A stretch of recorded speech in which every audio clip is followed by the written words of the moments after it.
Hongmaheji, everybody. Welcome back to another episode of Amplify Nevada Native Youth. I'm your co-host today. My name is Avery Wyatt, and I'm a former student at the University of Nevada, Reno. I recently just graduated with degrees in political science and public health. And I'm also the co-founder of Annie, so I'm glad to be here with you all tonight. We have another amazing show ahead of us today. Today we have amazing guest, Tanaya Winder, and we'll get into her introduction in a little bit, but we just want to let everybody know for the month of March, we're going to be highlighting trade schools, such as beauty schools. We're going to try to get some food schools. So if you have any input for us, what schools you would like to see, feel free to shoot us a message. Send us a message on Instagram, on our Facebook page, or you can even shoot us in the comments today, and we'll be sure to get that handled for you. And like I said again, be sure to send us any comments, anything you would like to see for the month of March while we highlight trade schools and people working in other careers that aren't really solely in higher education. And so now to get to our guest that we have today. Oh, actually, Dina, would you like to introduce yourself? Sorry, I think your sound's working now. Good evening. Little technical difficulties. My name's Ferdina Dry Romero, and I'm with the Nevada Department of Education, and very pleased to welcome everybody to our event tonight as we highlight a wonderful person, and she's going to tell you all about herself. Thank you, and back to you, Avery. Cool. So let's hop right into it. Tanaya, would you like to introduce yourself a little bit? Tell us where you're from, maybe where you grew up, what schools you went to, and whatever you want to give a shout out to. Sure. Hi, everyone. Good evening. My name is Tanaya Winder. I'm a citizen of the Duckwater Shoshone Nation. I'm also a Pyramid Lake Paiute and Southern Ute. I grew up on the Southern Ute Reservation in Southern Colorado, and I spent my summers at Pyramid Lake in Nixon, Nevada. I am tuning in from Albuquerque, New Mexico today, and I'm so excited to be with you all. Cool. Thank you. Yeah, we're very excited to have you. I know just in what we talked with so far, you have such a diverse background in the things you like to do. And that's why I named this episode The Creative Natives, because you're so creative. And I think we see all the different pathways that you have opened up and all the different pathways you've taken with your career. So we're just excited to hear what you have for us tonight. But first, I just want to know a little bit about where you grew up and what was your community like growing up? Yeah, sure. So I grew up in Ignacio, Colorado. I feel like on the Southern Ute Reservation, our community is pretty small. Like everybody knows everybody as the res turns. It was even before Facebook stuff got around. So it was kept me in line, kept me accountable to my community. I love that. I love like having community accountability. I love like belonging to a place and to a people. And home is just everything. I remember big snow days. I don't know if it actually snowed that much or if I was just smaller, so it seemed really big.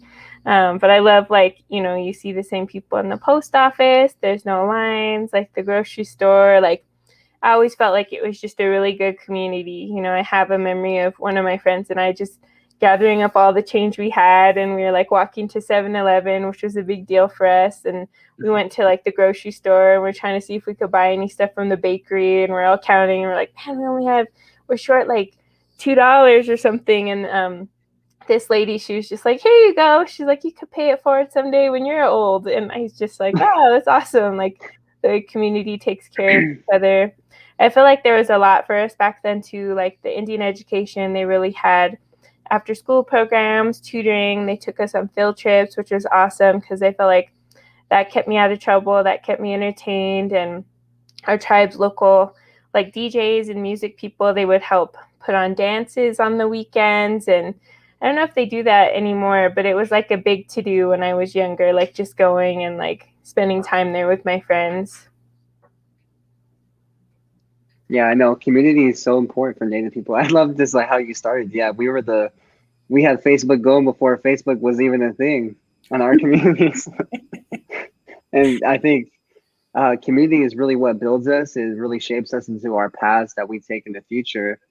And so I guess, how did your community really affect you in high school? And also maybe just go into your experiences as a student in high school and any challenges you faced while in middle school or in high school, like I said? Sure. Yeah, I feel like my high school wasn't always as supportive, but I was really grateful for, again, Indian Ed and other opportunities for Native students. I was really grateful to participate in an Upward Bound program at UC Boulder. They recruited from different reservations. Ours was one of those. My older sister went, and that really just gave me supportive community, other students who wanted to go to college and were just interested in higher education.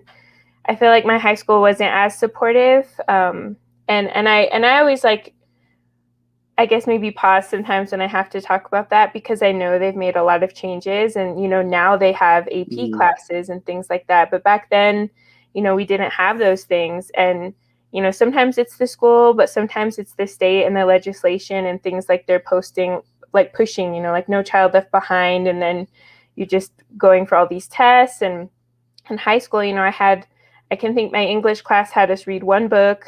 I read another book in like my Southwest Studies class, but it just didn't really prepare me, and so it's almost like, I know some people say like, well, it's not walking in two worlds because you are who you are in either world. But for me, I feel like it did feel like that. Like school was one place where we couldn't honor our indigeneity.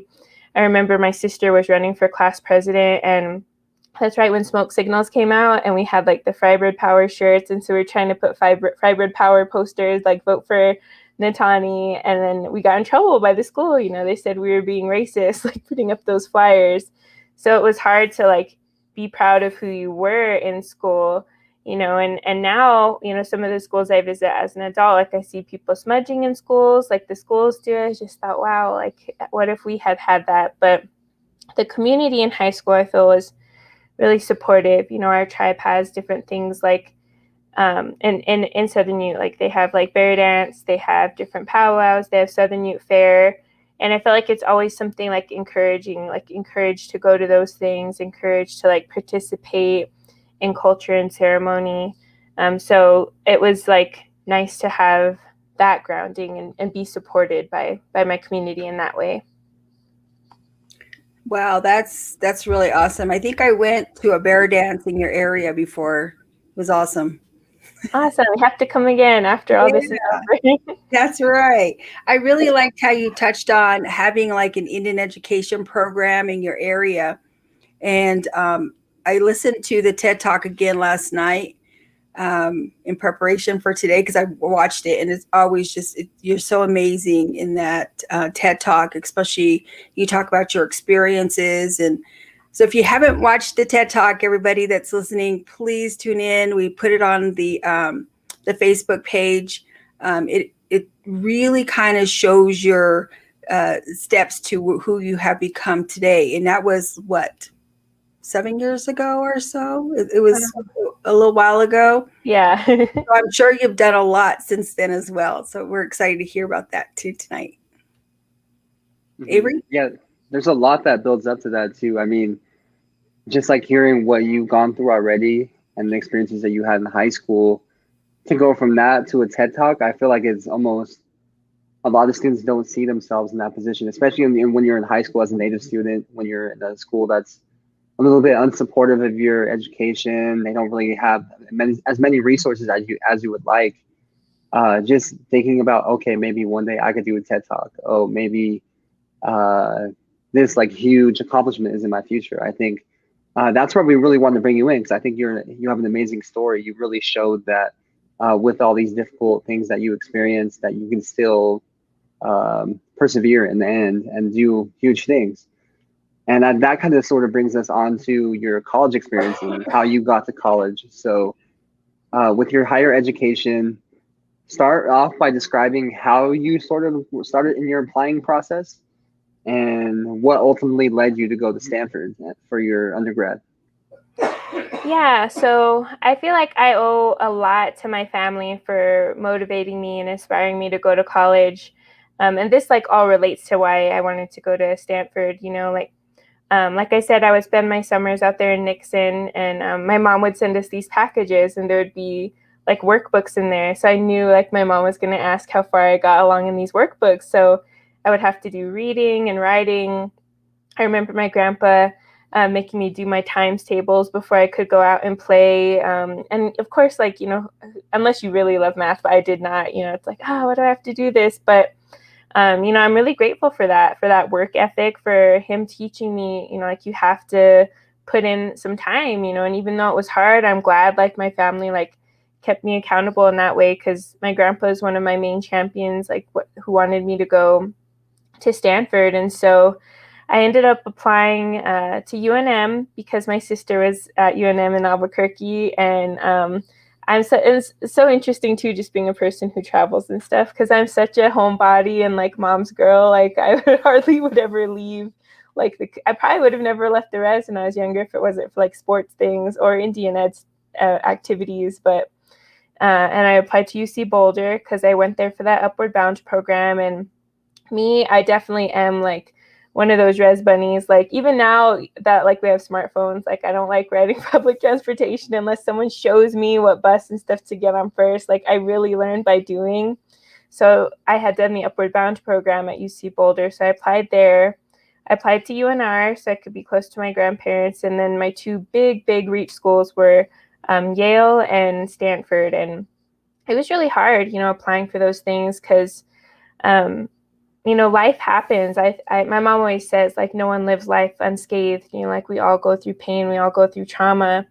And there are those things that happen in our communities, and for me, I lost my grandfather, my grandpa from Pyramid Lake, who wanted me to go to Stanford. I lost him my senior year unexpectedly in high school. And it really just impacted me. I had lost relatives before, but it was my first like huge significant loss. And so there was a time where I had actually stopped out of school and I don't know, because it was a long time ago. I feel like it was a couple months, but maybe it was just a few weeks.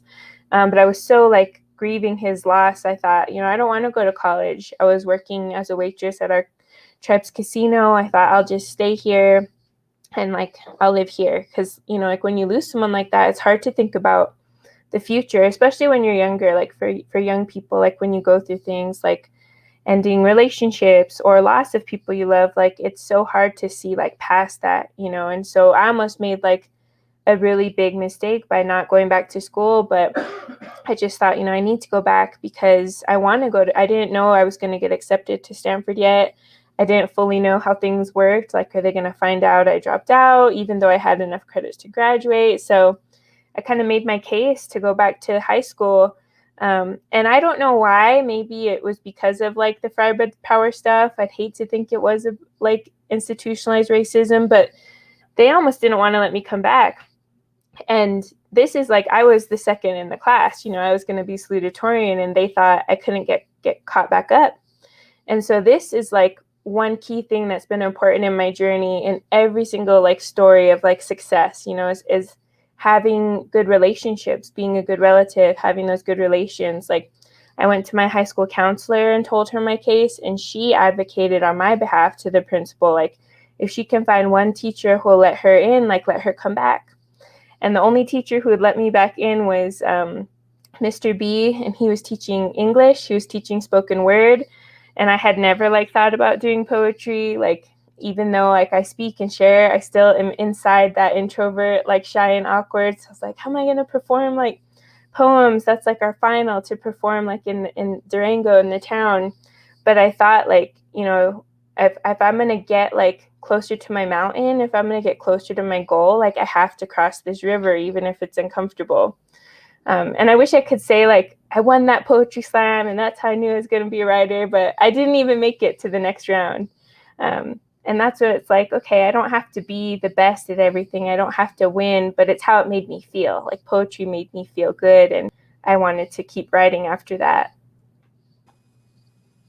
Wow, that's really something. And I think that's something for our high school students to hear, or any student out there that's going through changes in her life, and how sometimes some of the most profound things that are happening to us at that moment in time, we just don't know how it's going to affect our lives, and maybe for the remainder of our lives. Tanaya? Mm-hmm. Yeah. Yeah, and even like Tanaya said too, with the whole like you didn't get first in the you said it was the poetry slam. Mm-hmm. Yeah, you didn't get first in the poetry slam, but who knows? That first place person could have totally changed their career ideals. But I think that just shows like you just still got to persevere. If you don't get first place, if you don't even get second place or third place, like keep going because you never know what the future may hold for you. Exactly. And this, and so now on to Stanford. So you got accepted into Stanford. How was that? I can just imagine that feeling once that happened. Yeah, I think it's tough. Like, and I don't know where this comes from, but imposter syndrome is so real. Like I remember calling and saying, like, "Are you sure it's not a mistake? Like, Oh did my they God. let in a certain amount of like natives?" And she was just like, the admissions person was like, "No, that's not how it works." And I remember again, like being scared to make that leap to leave my bubble. And part of the reason why I chose Stanford out of the other schools, at least over Yale. Like Stanford had like the Native American Cultural Center, but it also had Muekmataruk, like the native dorm. And so I thought I want to live there because I want to be around my people. Like I know if I'm gonna make this leap, like I know what are things I need. Like I need to be around people who like look like me and come from the same background. So I kept calling housing. I was like, "Do you think I'm gonna get into that dorm?" And because I'm thinking everyone wants to be in that dorm, right? Like all the other natives. But she was like, "No, I think you're gonna have a fine time getting in there because it's not like the most popular dorm." Which I was like, "Huh?" But it was great. Like it was a small house, right on the row, like near the middle of campus.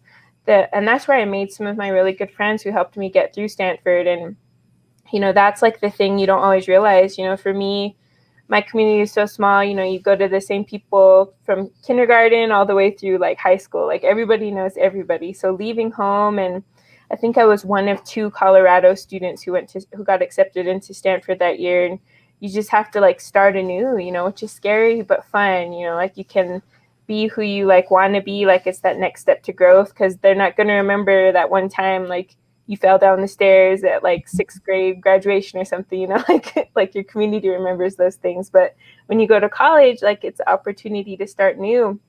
And so I was at that Native Center every day using the free printing, like hanging out with the other students. And again, that's when like just those relations came in, like older students.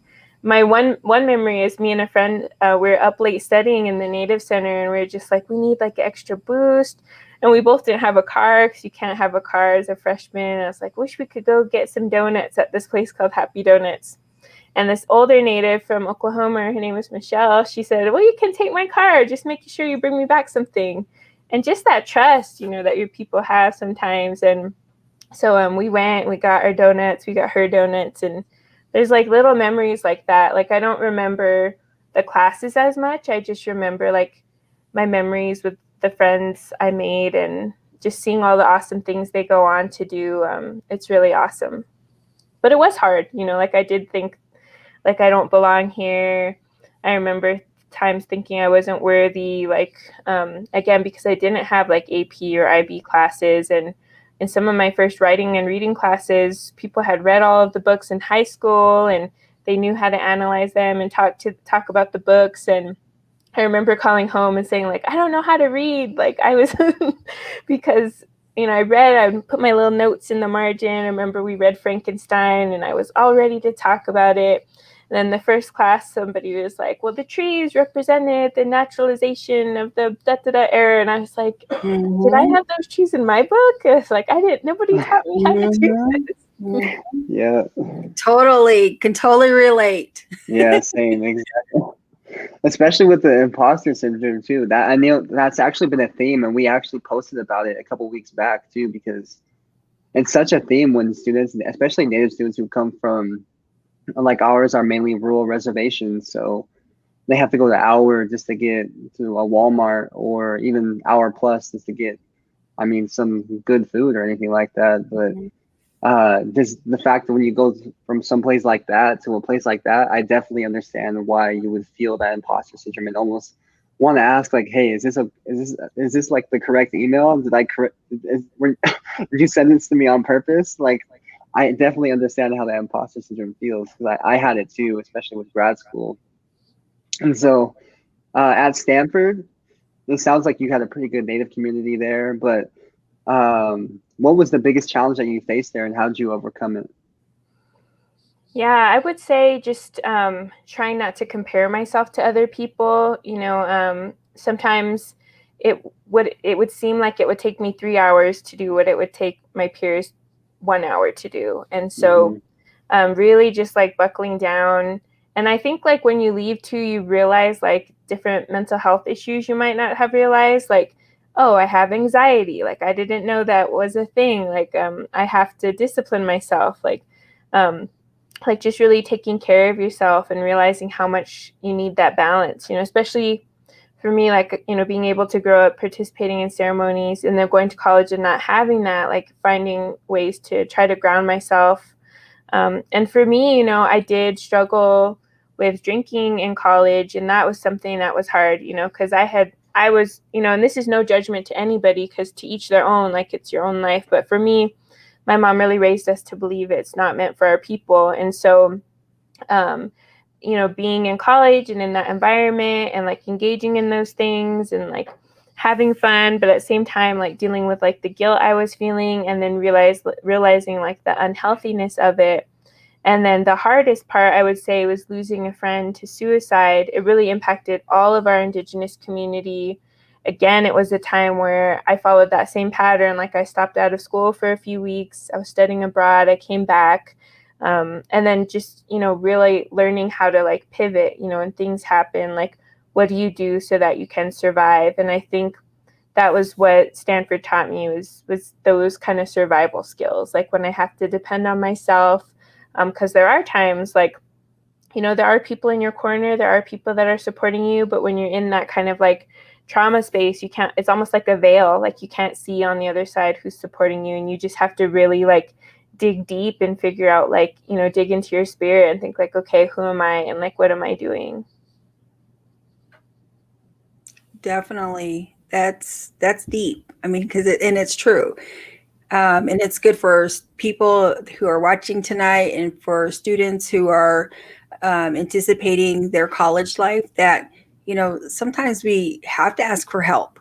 We have to ask for things. And Avery talks a lot about, what he's learned and what he knows to our students who are, out in, who are considering college.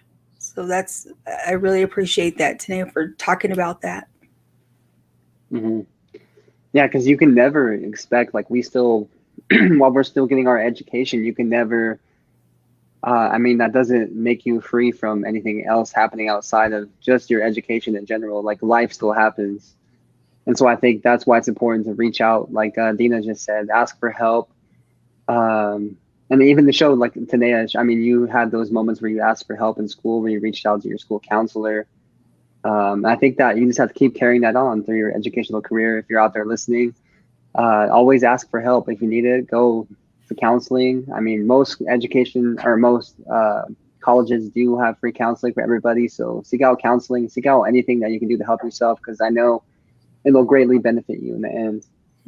And so once you graduated from Stanford too, so you got accepted to UNM. And then describe a little bit about your master's program, what exactly you studied, and why you chose to even further your education and get a master's. Sure. Yeah. And the last thing I'll share too, just what you were saying made me think of it. Like one of the skills I got from some of my older Native friends was that self-advocacy. Like we used to say, like, man, being Native is like 10 extra credits because all that stuff happens at home and we're not disconnected from home. Like you always hear about this happening to so-and-so or that happening. And so it tugs at your heart. And one of my friends was like, ask your TA for an extension. And when they didn't, it's like, okay, well, let's email a dean so they can advocate for you and tell the professor. And it's like, yeah, then that TA, you bet they gave me an extension. So that was something like, again, like learning to advocate for yourself. And so I wanted to go to UNM because I wanted to be closer to home. I had my experience being farther away. And, my education, especially in the English department at Stanford, was pretty like Eurocentric. I didn't read a lot of writing by Indigenous people. And so, again, when I decided to major in poetry, And after losing my friend in the way that I did, I thought, poetry has always been like my medicine. Like it's been what's helped me. Like I'm going to follow that. Like I'm going to follow that feeling. And it's hard because I've always been a planner. Like my whole life, it's like, I'm going to go to Stanford. And then when I was there, I was like, okay, I got to stay here. And when I graduated, it's like, who am I? What is my life? Like that was the farthest I had planned. And so writing, it's like, okay, I'll just trust and go with what makes me feel good. And Joy Harjo, who's now the U.S. Poet Laureate and the first Indigenous Poet Laureate, she was teaching at UNM at the time.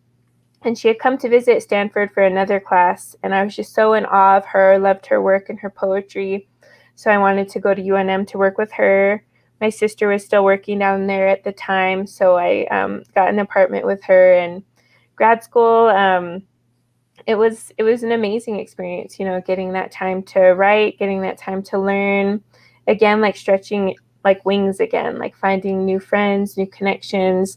It's almost like I feel like the farther away you get, sometimes the deeper into yourself you go, and just learning new things about writing habits or what I want to write, envisioning like what it could look like. And for me, like in the beginning, I would drive home to 3.5 hours to Ignacio, and I would teach poetry, free poetry workshops every Saturday at our town's library. And it was fun because there's mostly elders who came, and they would tell me like their life stories, and we would write. And the librarian, she would make us tea, and she'd bring baked goods. And it was fun to be able to kind of create my own terms like that, like to be in school, but to still be able to try to give back to my community that really shaped me. Wow. I can't believe you studied under her. That is way cool. I watched her on Oprah and I just thought she was amazing. And I bought where you can listen to the book. I can't remember what book it is. But man, just amazing, her life. Every time I get a chance, I get to watch her on a podcast or a webinar or anything I do. Very lucky. Mm-hmm. Yeah, that's a huge, I really like how you said that, how you really wanted to go beyond the Eurocentric stuff that you were sort of enclosed in at Stanford, and really get the chance to actually do your own readings and poetry. And at UNM, I guess, what was your biggest, not challenge, but what do you say what the thing you're most thankful for about getting a master's degree? I would say I'm most thankful for that time and opportunity to learn more about myself as a writer, to want to tell the stories I wanted to tell, and working with Joy. Like the first class I took with her was like writing about your poetry ancestors, like, and that made poetry like even more spiritual, like who influences you, who influenced them, like really just thinking about that continuity. And she really gave me my first publishing opportunity. She gave me an independent study where I just helped her like publish a collection of interviews. I collected the interviews, and it just really was trusting. I've worked with a lot of people who don't have that same kind of trust, but she just said, here it is, put it together. I got to pick the order. I got to like try to work to get the rights from people, and she sent me photos of hers, and I got to help pick the cover. And when it came down to it, she really advocated for my name to be on the cover, for my photo to be on the back cover with her. And she just had no ego. She wasn't like, make my name size 14 and Tanaya size 8, like she wasn't like that at all. And I remember thinking, and we got a small advance for that book as well, which she split with me. I feel like most professors would be like, this is a good opportunity for you, that's your payment. But she was just so like fair and equal, and just like respectful for how she did it. And I just remember thinking like, one day when I'm in this position, like I want to pay it forward like that. Like I want to mentor somebody and give them opportunities, because that gave me some legitimacy. I could say, and that's what's kind of hard about the writer world. If you want to quote unquote make it as a writer, and you don't want to just write for yourself or your family, like, and you want to get published, like they look at where you've been published before. And it's really hard, I feel like, to break into the literary world sometimes, but Joy just opened that door for me, and she continues to do things like that. She just had a Norton anthology come out last year. It's the first like comprehensive Native poetry anthology. It features Indigenous poets from over 100 nations, and she always just does it in like an Indigenous way. She brought on a lot of different editors and advisors. I got to be one, and just really like is very intentional about everything she does. And I feel like she really just taught me how to walk with grace in this world as a poet. All right. We know you don't only write, you also sing. You have music aspirations. So describe how you gained interest in writing and in music. Yeah, I definitely feel first writing with losing my grandpa. Like I always say, that's why I think poetry is so spiritual to me and why it is healing, because I came to it from a place of loss. Mm-hmm. And then losing my friend in college just really forced me to deepen my relationship with poetry, because that was my lifeline. And then, I took a break from grad school actually after a year. An opening for the assistant director for that same Upward Bound program I attended opened. So I took that job, and, my students, I just really wanted them to engage in poetry. I did a favorite poems project with them, and spoken word seemed more interesting because it was performative and they weren't forced to read. And they loved it. And so I thought, well, I'm going to do this to like connect with my students. And then, that just was like, I remember I got invited to open for a feature for an open mic in Denver. And it was something cool where they would have like local music, like they would feature local organizations and have open mics and then a featured poet. And I went to check it out a couple of times, and it was just really good, upbeat community vibes. And I was thinking, all of my poetry is about like longing and loss and grieving. I was like, I shouldn't go in there and just read that on a Friday night. So I thought, what can I do? Well, I could sing. So I just started writing poems that had like songs in between them, and people really liked it. Like this one guy, he came up to me afterwards, and his name's Douglas Miles, and he runs like the Apache skateboards. And he was like, that's your thing. Like, you got to keep doing that. So I'm really grateful again, just for like other Indigenous people just coming and showing love. He told me that, and he was like, you're going to be successful. And I said, I don't know. I'm not like, what if it's not the best poetry? And he said, it does. And I never forget it. He said, it doesn't matter if you're the best. He said, people will buy your books to support you because they like you. And that's always stuck with me. Again, that same lesson, like, you don't have to be the best. Like, if you're a good person and you try your best to give back, like, people will want to support you. And, so that like led to the music and being in my poems. And then just as I, like grew further in my sobriety and just like in like falling and trusting into my purpose, that's when I thought, like, I want to make music. Like, I've always loved singing. I grew up singing in ceremony. Like, singing is what makes my spirit feel most alive. And I want to do that. And so I was trying to like work with this artist group, Dream Warriors, that I had co-founded. And I was trying to get on some of their tracks. And then I remember one time I went home for Christmas, and they kept texting me, and they're like, did you go home yet? We sent you an edible arrangement.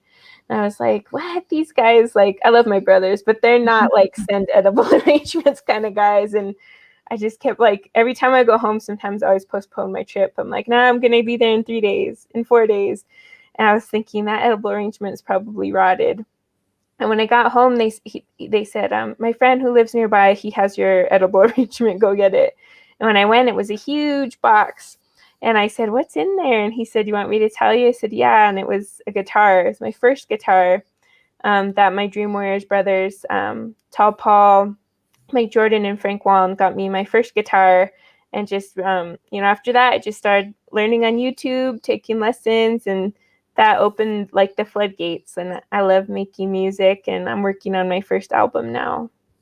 Wow, you make me feel bad because there's a guitar sitting right over there, and I don't even know how to play it. Just plays recordings. How long did it take you to learn how to play the guitar? I feel like just learning the simple chords, like it was probably like maybe a year before I could remember some of the fingerings and stuff. But that was almost like therapy too, just because you had to be patient with yourself. Like you knew you're going to mess up. Like if your fingers would hurt, like, you know, you got to keep doing it every day till you get the calluses. And it was one of those things where it was just like, you get out of it what you put into it. You know, if I wasn't practicing every day, then I wasn't like remembering. And so that like, it probably took me a year to just remember some of the chords. And then, but I'm not like an amazing like guitarist, but it serves the purpose for me. Like it's good enough for me. It's good enough. Yeah. Actually, listen to a couple of your, when you post them on Facebook, I always just watch them. The guitar, she practices too. Yeah. I just sit there with my guitar and pretend like I'm playing it. Well, you inspired me. I want to learn how now. Mm-hmm. Yeah. And I really like what you said too, where it's almost like a meditation in a way. Because in meditation, like, I don't know if anybody here has done yoga, but yoga is freaking hard sometimes. And I'll be like shaking and out of breath, but they really teach you to breathe during that process. So when you're in that in real life, when you are feeling stressed or tense, you are still breathing in that same way. So I think that's why I found yoga this year. I guess yoga is kind of like my guitar that's sort of been helping me out. But yeah, I maybe one day I'll try the guitar. I don't know. Yeah. I do a lot of things. I have a DJ board that's been sitting there for like 2 years that I haven't touched in 2 years. So I need to get back at that. But I know you have since we're on the topic of music right now, you have a huge aspiration for music. And I want to know, I know you've talked a little bit about it with me, but what are your future plans and goals with your music and writing that you're doing right now? Yeah. So it's kind of just been a really interesting time too as an artist, you know, like I was able to get my first book republished, which was awesome, with a different publisher, and that just came out this month. But part of that was they wanted me to sign a contract, so if they agreed to republish it, that they would get my second book. So I'm working on that because it's due to them in June, although I'm asking for an extension because it's a lot to write a whole nother collection, and it's been a long time since I've written a full piece like that. And then just I really do believe like in that power of prayer, like asking for what you need, you know, and the artists I work with, you know, everybody is also like an individual artist. They're always working on their own thing. So it's hard to be like, hey, produce this for me or make me a beat, you know, because everyone's working on their own thing. So I prayed really hard for like an awesome producer. And then near where I was at in Colorado, there's an awesome like producer I found like when I was recording in the studio. Again, just reaching out to friends, you know, like there's a Dene hip hop artist, Defy. He's been really good about letting me like do some of his hooks, which has helped me because it's helpful to learn, you know. And one of my sisters, Jessica Calderon, she let me rap and do a verse with her too. So when I was in the studio recording, I met this guy and he was like, oh, I do music too. And he sent me some of his beats and I just thought, wow, he's so talented. And so I sent him some of my songs, and just seeing how he interprets them though, you know, like I would just send him my guitar chords and he would just come up with some amazing stuff. And I was just like, wow, you're so talented. Turns out he went to the Berklee School of Music, so he can like do everything. Like he just always is surprising me. Like one of my songs, he said it needs kind of a male voice. And then he was like, well, I guess I could try to add something. And he never talks about singing. And then I heard it. I was like, wow, you can sing. And he's like, no, I can't. But he's like a quadruple threat. And I know he's trying to help other people too. So his name's Kyle Shepard. He's non-native, but an amazing ally. And I know he's wanting to help other people. And so he's helping me with my first album. So it's really cool. I feel like it's a lot of different vibes, like from Motown to like epic kind of songs. We'll see how it comes out. I'm hoping like later this year, but I'm really trying to just involve a lot of different people. Like for Dream Warriors, one of the first scholarships we gave was to this young animator for when she's starting college, and she graduated. She's from Alaska. And so she's animating one of my poems. I'm looking to another Indigenous animator to animate one of my songs. So I'm really excited about that. And then with Dream Warriors Artists as a whole, we're still building and growing. We're going to turn ourselves into a nonprofit and hopefully create a space where people can come and do residencies with us or learn poetry and music as healing. And we'll have our own space that people can come, hopefully from all over, like from all nations, to just come and work with us.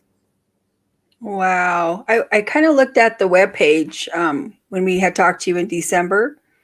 And I thought it was kind of neat how it was all laid out. And so I'm excited to see what's next for that piece of work for you. Mm-hmm. Yeah, me too. I'm super interested because it's such a unique thing. Like you don't ever see any music therapy or writing workshops. That's not really a thing with natives, it doesn't seem like. But at the same time, it's like you said earlier, when it happens in the moment, I've seen so many natives, like they love poetry, they love writing, they love and I think it's just almost like how we grew up in our educational system almost made us have some sort of disdain towards writing or poetry. But after we really see our own people doing it and after we see it in action, I think it becomes super interesting to our people. And you realize too how healing it is in the process. Mm-hmm. And so that's why I think this will be huge for you. Because I know Native people will really like this, especially Native youth. I feel like this will really benefit them in the future. And while we're on the topic of Native youth too, right, real quick, what steps do you think Native youth should be taking right now in order to sort of get on that right path towards some sort of post-secondary education or just finding that certain career path that they want to find? Yeah, I feel like thinking about, like just in your wildest dreams, if you had a magic wand, like what would your life look like, and to dream big like that and to like use your good thoughts and your prayers and your consciousness to think about that. Like I feel like when you grow up in not the best circumstances, you're not encouraged to dream as much, like and think about what makes you happy. Like I know sometimes there's family pressure, community pressure, like you should be this or you should be that, or you're really good at this, you should do that. And sometimes that's good, because we don't always see what we're the best at. Like it's nice to have people who are mirrors. So I'd say like find those people who are those mirrors that show you those things about yourself that you're not always able to see. And then just think about, what makes you happy and follow that. Because if you want to live a life where you don't hate your job and hate what you do, like you should try to just cultivate that happiness, and like follow that light, like lean in towards that light and see where it leads you. And just to always, be a good relative, because you never know who you're going to meet. You never know who they're going to turn out to be and how they support you. Like I feel like when I went to college, some people would send me like coffee cards or gift cards and like ask my mom how I'm doing and stuff like that. And it felt good to know I had that support. But you just never know. Like one quick story is like when Ferdina first asked me to give this a keynote at UNR, I was staying at Circus and I was like, how am I going to get to UNR? Because again, I was scared of public transportation. I was like, what am I going to do? I was like, well, first things first, let's get some coffee.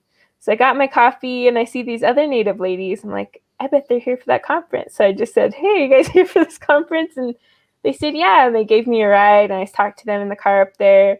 And one lady really liked my keynote. Turns out she was running Title IX in Las Vegas and Clark County and works with JOM down there.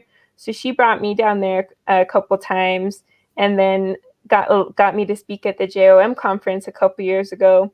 And this other Native sister who saw me there, like, has invited me to 3 times now to Anamia in Minnesota. So you just like never know like how far the river will take you just from like one interaction of being nice and saying, hey, thanks, Ferdina, for inviting me. And then, hey, thanks, other lady, for giving me a ride. Della. As Della Frank. Mm-hmm. Yeah, Della and Petra Gonzalez. Yeah. Dang. Very good. So like, I know there's a lot of natives who are really interested in listening to this tonight and about how to advance themselves in writing. What kind of advice would you give them? Yeah, I would say, again, just trying to find like those mentors. Like taking classes from people and really, going to office hours and just getting to be that person other people want to like invest in, and like just reading like as much as you can, like reading different poetry. If you want to submit to a specific magazine, like read what kind of things they publish, and so you can like work on submitting things there. And then it's hard too because you just have to get a thick skin. Like I feel like if people look at me and see the success, it's like for every one poem I got published, there's probably 50 to 100 rejections of that same poem from one place. So it's just, just, and it's hard to say like when people like get a thick skin, but I think the best thing is just believe in yourself, and believe that your voice is worthy and important, and nobody else has to believe it but you. Right. Yeah. I think it's just, I think it's really what you said. Just have that belief in yourself that you can do it. And I think the thick skin part is really important too, because like you said, it's that one, everyone sort of sees what's on the, or what's in the spotlight, but they don't really see what goes into that whole process of doing all this stuff. So this learning to have that thick skin is so important, especially, I mean, like you said, in the writing field, when it is tough, just to sort of publish things too. And so we have a question from one of our audience members out there right now. So her name is Sandra. So Sandra asks, what advice would you give to students that are fearful of going away to school because they fear a disconnect from their community? That's a good question. And hi, Sandra. Love Sandra. Oh, wow. Well, I'll share something that I just heard today, because fear is something I feel like it's hard to get away from sometimes.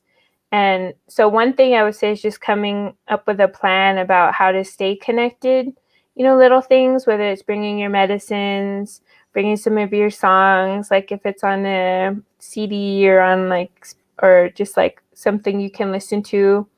Whenever I go home, I still pre-COVID, I would try to record elders or record my grandma, and I listen to it whenever I feel like afraid of losing that connection, and trying to give back. My first summer after college, I worked for the tribe's community action program, running a youth camp, and just trying to like give back in ways that I can, even if it's not with recognition, just trying to find ways to help and show up at things. But the thing I heard today that I'm still like thinking about, and it made me think about when you asked your question, is when you feel fear, like just acknowledge that fear, bless it, and send it some love, and send it on its way. Like, I see you, like I get that, but I'm not gonna like let you into my heart today, because I'm focusing on having like a good, healthy, strong heart. So I see you, fear, but I'm gonna let you go. That's awesome. I'm gonna rewind this part. I know. Every time we have somebody on here, me and Dina are always just like, because everything we learn is new, so we're taking it in at the same time too. Like, oh my gosh, like yeah. You guys don't even realize it, but you're making Avery and I way better people. Yeah, we're gonna be awesome because you guys are awesome. Yeah, you guys should do a podcast. I would listen to you guys, or if you could turn these into podcasts. Yeah, maybe we'll try, and I think that's one idea, is to try and get these in sort of a sound thing, because it's hard for students. I mean, they're online all day, and then they come back on here. And so I gave them some suggestions of almost listening to our sessions as like music, like just having in your headphones while you're just doing whatever. And I think one question too that I had real quick that I was going to ask earlier, or just popped in my head earlier, was what advice do you have for a Native student who doesn't think it's possible to go to a big or prestigious university like Stanford or Yale? Yeah. So my first advice is to think about like, where does that come from? Like, where does that question come from? Does it come from a place of fear? Does it come from a place of thinking you're not good enough?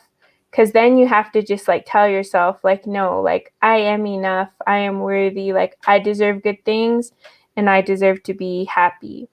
And then the next thing, and again, I'm not perfect. I have to probably do this with myself every day about different things. But the next thing is, who does it serve? Like, who does it serve to think like that? It doesn't help you. It doesn't help your community to think like, I can't do it. And you can. And it doesn't hurt to try. Like, you just have to put yourself out there, try. I like to try. Even sometimes I'll be applying to things like the night before it's due, just because I don't want to say like, well, what if I had tried? What if I had applied?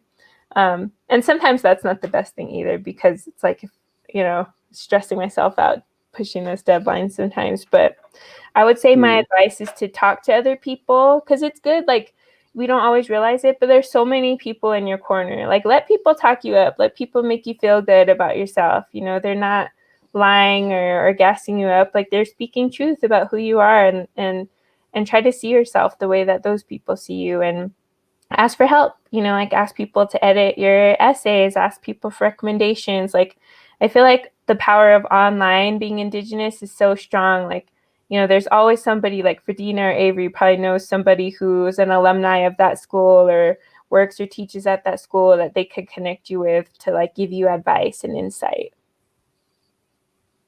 Very true. We got a lot of people commenting. We have Rachel saying wonderful advice and insight tonight. So thank you so much for your words. It's inspirational. Yeah, I'm always getting inspired, like I said, by all our guests that we have. And once again tonight, I'm just sitting here and like reflecting on myself at the same time too. So it's thank you so much for coming out tonight. And if you have any last words, real quick, for our guest, any last one sentence and inspiration quote that you like, feel free to let our audience know. Too bad we didn't ask you to sing earlier. I know.